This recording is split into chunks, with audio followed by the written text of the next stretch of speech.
Andrew Berry explained the difference between signing guys and free agents and what the Browns look for in the draft.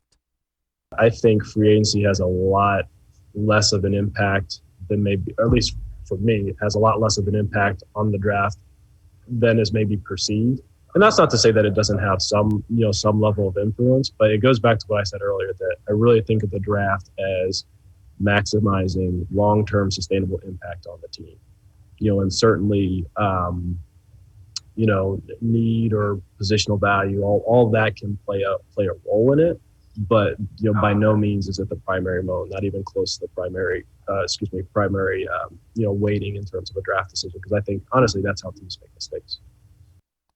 Let's welcome back in Jeff Risdon from BrownsWire.com. And Jeff, what do you make of that? That was very interesting, and that is very much what really good franchises generally do. It's nice to hear that coming out of a Browns general manager, instead of, well, we have to get a wide receiver, we have to get a cornerback, we have to do X and Y in this draft, otherwise we're not going to be able to compete next year. That's not the status of this team, and I think Barry's savvy for recognizing it.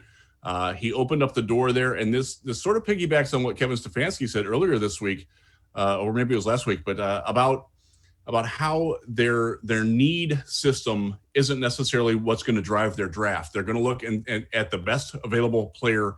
I'll paraphrase them there, at whatever position they think helps them the most in the long term. That opens up the possibilities. It also sort of, in a way, shrinks the board, because they're not necessarily taking a guy who might be the most impactful right away in year one. They can take a chance on a project prospect who might not be ready to contribute all that much in 2021, but could pay off in 2022 and 2023 down the road. And it fits into how they fill the roster. If we take a guy this year, who does he replace on the roster in a year or two, potentially, and saving money that way? It's a very different way to look at the draft, and it's fun for that to be Cleveland for once, instead of looking at other teams doing that.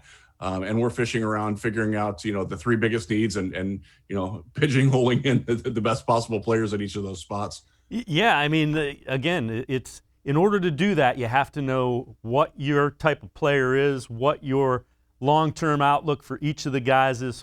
So there's finally a 1,000 mile up view of what they want this franchise to be.